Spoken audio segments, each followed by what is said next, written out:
Hi guys, walk around review tayo guys ng Yamaha Miu Aerox 155 at kung paano nakuha yung 180 pesos per day. Sa ngayon, intro muna tayo.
At ayun na nga guys, tapos ng ating montage. Ito, dumako muna tayo sa kanyang compartment.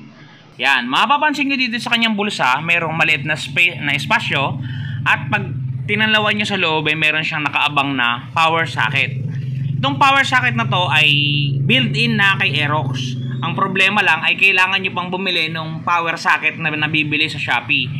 Yan, nagkakahalaga sa Shopee na 35 pesos. Kailangan nyo bumili niyan para mapakinabangan nyo bilang charger yung power socket niya na nandito sa loob ng kanyang bulsa. Yan.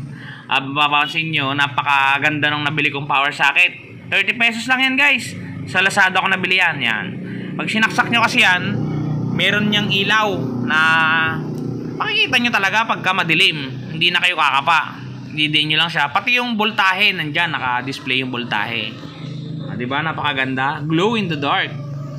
Sumunod, dito tayo dumako sa kanyang Yamaha Motorcycle Connect. Yan. Meron yan. Magda-download lang kayo guys ng application sa Play Store para maka-access kayo dyan sa Connect niya. Sa Connect.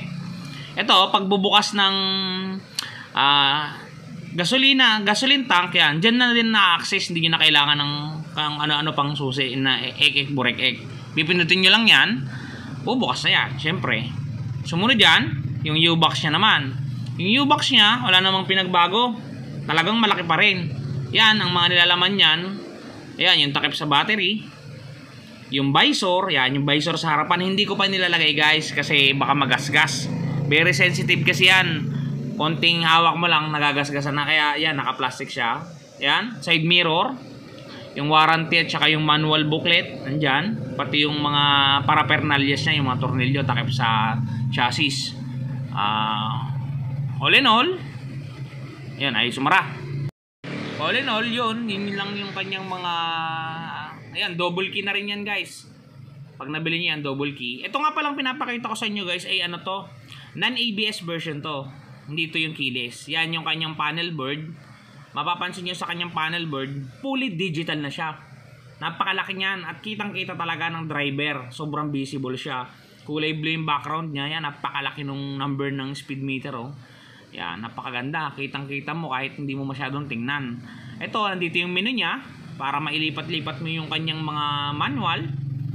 Yan, pipindot-pindutin mo lang. High-low ng ilaw, signal light, at ito yung busina, pip-pip. Yan, dito sa kabila, may built-in hazard na siya. Ganda yan guys. Hindi nyo na kailangan magpasadya pa.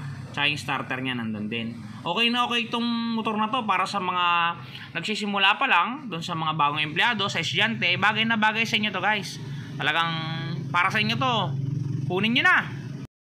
Guys, ito nga pala guys yung latest na version ng Aerox ngayon, 2023. Ang variant na to guys ay non-ABS. Kasi yung isang variant niya guys, may nakasulat dito na ABS. Siya, non-ABS siya guys. Yan guys. Ang ganda ng kanyang logo guys. So mapapansin nyo. Mio Aerox Yamaha. Tapos may konting kulay blue dito na design. No? Ganda.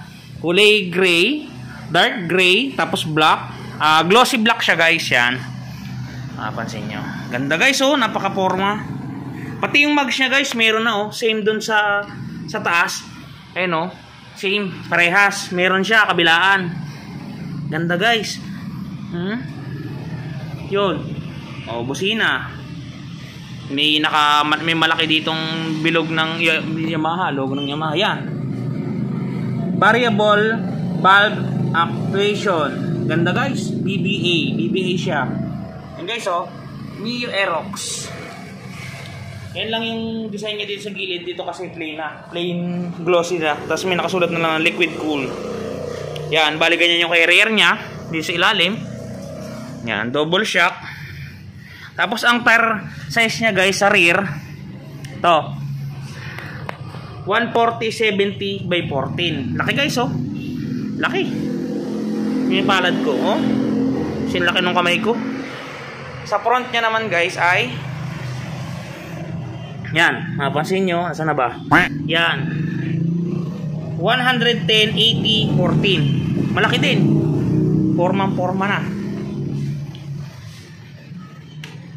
Kabilaan, ganun yung design niya. Yung puwet niya, ayan guys, so sporty type. Ganda ng taillight. Try natin pa ilawin guys yung taillight. Ganda guys, oh.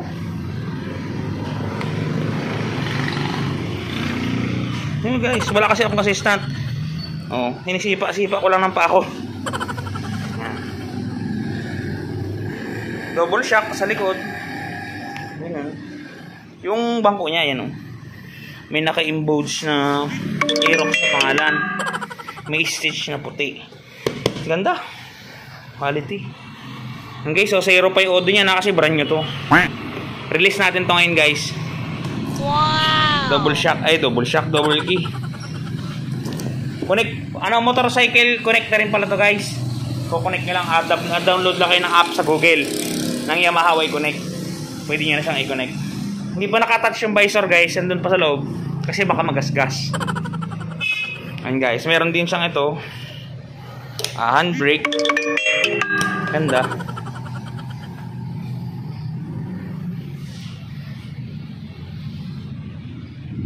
Ang price nga pala na to guys, yan. Bali, pag ikakasya siya guys, 135,600. All in yan guys, 135,600. Ang down payment niya guys ay 18,600. Ang inyo namang 24 months, pag 2 years ang gusto nyo, 7,256. Ang rebates niya guys, 600. Ang 3 years niya naman, 5,886. Ang rebates niya guys ay 500. Magiging 5,386 na lang. Yung 5,386 divide nyo sa 30 days, magiging 180 lang yan. Kaya guys, 180 pesos lang ang itatago nyo araw-araw. Meron na kayong Yamaha Mio Aerox. Wow! Ayun guys, sana kahit paano nag-enjoy kayo. Sana nagkaroon kayo ng idea kung may bala kayo magkuha ng motor, kung mapapagpasya nyo bang Aerox na lang.